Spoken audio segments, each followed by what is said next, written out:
Hello जय हिंद दोस्तों आप सभी का स्वागत है आपके अपने यूट्यूब चैनल में 2020 पर।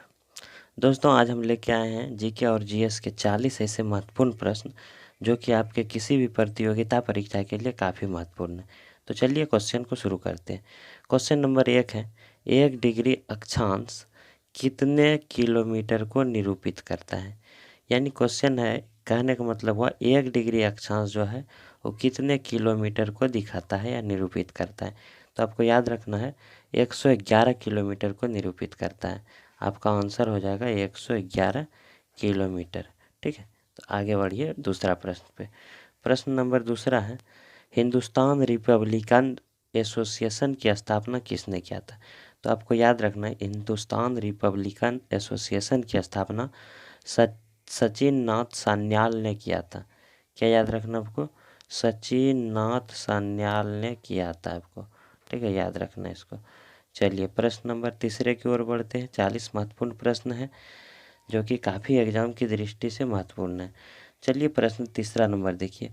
प्रश्न है, पृथ्वी अपने धुरी पर घूमती है, यह बात सबसे पहले किसने बताया था। तो आपको याद रखना ये बात सबसे पहले कॉपरनिकस ने बताया था कि पृथ्वी अपने अक्ष पर या पृथ्वी अपने धुरी पर घूमती है। ठीक है, अगला प्रश्न देखिए। अगला प्रश्न है, इलेक्ट्रॉन की खोज किसने किया था। तो आपको याद रखना है इलेक्ट्रॉन की खोज किया था जे थॉमसन ने। किसने किया था, जे थॉमसन ने किया था। इस जे इसका आंसर अगले पेज में होगा, तो याद रखना आपको जे थॉमसन ने किया था इसका खोज, इलेक्ट्रॉन का खोज। आगे बढ़िए। अगला प्रश्न है, रडार का खोज किसने किया था या रडार का आविष्कार किसने किया था। तो आपको याद रखना अल्बर्ट टेलर ने रडार का खोज किया था। ठीक है, अगला प्रश्न देखिए, फास्फोरस का सूत्र क्या होता है। तो आपको याद रखना P4 जो होता है वो फास्फोरस का सूत्र होता है। फिर अगला प्रश्न देखिए, अमोनियम क्लोराइड अमोनियम क्लोराइड का जलीय विलयन की प्रकृति कैसी होगी। यानी कि जलीय विलयन का स्वाद कैसा होगा। तो आपको याद रखना अम्लीय स्वाद होगा। ठीक है, वर्णांधता का दूसरा नाम क्या है, यानी वर्णांधता बीमारी का दूसरा नाम क्या है। तो आपको याद रखना डाल्टन प्रभाव उसका दूसरा नाम है। ठीक है, अगला प्रश्न पे आइए। अगला प्रश्न है, बिजली के चमकने पर कौन सी गैस उत्पन्न होती है। यानी बारिश के दिनों में जो बिजली चमकती है तो उसमें से कौन सी गैस उत्पन्न होती है। तो NO2 गैस होती है उत्पन्न। ठीक है, हवा का वाष्प घनत्व कितना होता है। तो 14.4 होता है हवा का वाष्प घनत्व। ठीक है, आपको याद रखना 14.4। ठीक है, चीली साल्टफिटर का रासायनिक सूत्र क्या होता है। तो आपको याद रखना NaNO3 जो होता है वो चीली साल्टफिटर का सूत्र होता है। क्वथनांक यानी कि बॉइलिंग पॉइंट बढ़ता है किसके बढ़ने से, तो दबाव बढ़ाने से क्वथनांक बढ़ता है। ठीक है, अगला प्रश्न देखिए, गर्भवती महिलाओं में किस तत्व की कमी देखने को मिलती है। तो आपको याद रखना है गर्भवती महिला जो होती हैं तो उसमें आयरन की कमी देखने को मिलती है। ठीक है, आयरन की, इसलिए गर्भवती महिला को आयरन की गोली दी जाती खाने के लिए। ठीक है, मेढक में किस प्रकार का निषेचन होता है। तो आपको याद रखना है मेढक में बाह्य निषेचन होता है। क्या होता है, बाह्य निषेचन। फिर एपी कल्चर का संबंध किससे है। तो आपको याद रखना है एपी कल्चर का संबंध जो है वो मधुमक्खी पालन से है। किससे है, मधुमक्खी पालन से। अगला देखिए, मधुमेह रोग जो है वो प्रभावित किस अंग को करता है। तो आपको याद रखना आग्नाशय को प्रभावित करता है मधुमेह रोग जो है वो इंसुलिन की कमी से होता है। ठीक है, अगला प्रश्न देखिए, विटामिन ए की कमी से रतौंधी होती है, ये बात सबको पता है। विटामिन ए की कमी से रतौंधी बीमारी होती है, लेकिन इसका रासायनिक नाम क्या है। यानी कि विटामिन ए का रासायनिक नाम क्या है। तो आपको याद रखना है रेटिनॉल इसका रासायनिक नाम है, रेटिनॉल। ठीक है, विटामिन ए का रासायनिक नाम है रेटिनॉल। फिर यांत्रिक ऊर्जा को विद्युत ऊर्जा में परिवर्तन करता है कौन। तो आपको याद रखना डायनमो द्वारा विद्युत ऊर्जा को यांत्रिक ऊर्जा को विद्युत ऊर्जा में बदला जाता है। फिर त्वरण का इकाई क्या होता है। तो आपको याद रखना त्वरण का इकाई जो होता है वो होता है मीटर प्रति सेकेंड स्क्वायर। आपको याद रखना है। ठीक है, जय जवान अमर ज्योति स्मारक कहाँ है। तो आपको याद रखना ये नई दिल्ली में है। ठीक है, अगला प्रश्न देखिए, मानव के हृदय में कुल कितने चैम्बर होते हैं। तो आपको याद रखना मानव हृदय में कुल 4 चैम्बर होते हैं जिसको कि भस्म भी कहते हैं। कभी कभी इस प्रश्न में इस जगह दे देगा मानव के हृदय में कुल कितने बेस्म होते हैं? तो आपको याद रखना 4 होते हैं।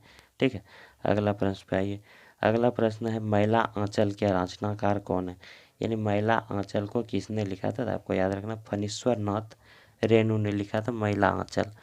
ठीक है, अगला प्रश्न देखिए, गुगली किस खेल से संबंधित है? तो आपको याद रखना है गुगली जो है क्रिकेट से संबंधित है। क्रिकेट में इस भाषा का कहीं कहीं उपयोग किया जाता है। कागज का आविष्कार किस देश में हुआ था? तो आपको याद रखना चीन में हुआ था। बिहू का संबंध किस राज्य से है? तो आपको याद रखना असम से है। द लास्ट सपर नामक प्रसिद्ध पेंटिंग के कृतिकार कौन है? यानी कि द लास्ट सपर नामक प्रसिद्ध पेंटिंग किसने बनाई थी? आपको याद रखना है लियोनार्डो दा विंसी ने।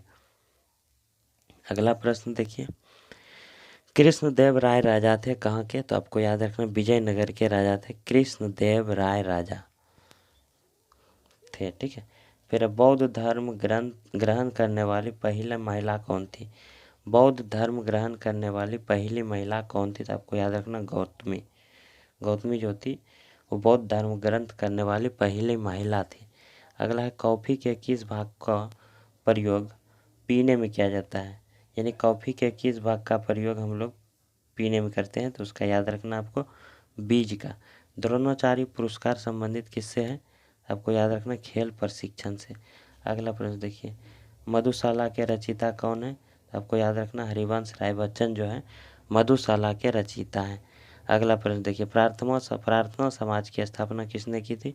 तो केशव चंद्र सेन ने प्रार्थना समाज की स्थापना की थी। अगला प्रश्न देखिए, किस ताप पर फ़ारेनहाइट और सेल्सियस के पैमाने समान दिखते हैं? या तो कह सकते हैं किस तापमान पर फ़ारेनहाइट और सेल्सियस के पैमाने में समान माप दिखाई देता है? तो आपको याद रखना -40°C में। ठीक है, मैराडोना किस क्षेत्र से संबंधित है? आपको याद रखना फुटबॉल से संबंधित है ये मैराडोना। ठीक है, समस्थानिक के गुण पाए जाते हैं किस में? तो आपको याद रखना परमाणु में। समस्थानिक के गुण किस में पाए जाएंगे? परमाणु में। ठीक है, अगला प्रश्न देखिए। अगला प्रश्न है लाल रुधिर का निकाय को कौन बनाती हैं? या लाल रुधिर इसको आरबीसी बोलते हैं, आरबीसी। इसका निर्माण कहाँ होता है? तो आपको याद रखना अस्थि मज्जा में इसका निर्माण होता है। फिर मानव के शरीर में सामान्य रक्तदाब कितना होता है? यानी कि मानव का ब्लड प्रेशर क्या होता है? तो आपको याद रखना 120/80 mmHg इसका रक्तदाब होता है मनुष्य के शरीर का। ठीक है, एड्स संक्रमण के कारण एड्स संक्रमण किसके कारण होता है? तो आपको याद रखना विषाणु के कारण। सोडियम क्लोराइड को और क्या कहा जाता है? तो आपको याद रखना टेबल साल्ट इसको कहा जाता है, सोडियम क्लोराइड को। NaCl इसका सूत्र होता है जिसको हम लोग साधारण नमक भी कहते हैं। अगला प्रश्न है सार्स क्या है? तो आपको याद रखना सार्स जो है वो एक विषाणु जनित रोग है। ठीक है, फिर किस रंग का तरंगदैर्घ्य सर्वाधिक होता है? तो आपको याद रखना है लाल रंग का तरंगदैर्घ्य जो है सबसे अधिक होता है और बैंगनी रंग का तरंगदैर्घ्य सबसे कम होता है। अगला प्रश्न देखिए, सॉरी अब तो 40 शायद पूर गया होगा। अगर वीडियो अच्छा लगे तो वीडियो को लाइक कर दीजिए, चैनल को सब्सक्राइब कर लीजिए। ऐसे ही महत्वपूर्ण वीडियो इस चैनल पर आते रहेगा और आप लोग को सफलता की ओर ले जाएगी। ठीक है, धन्यवाद।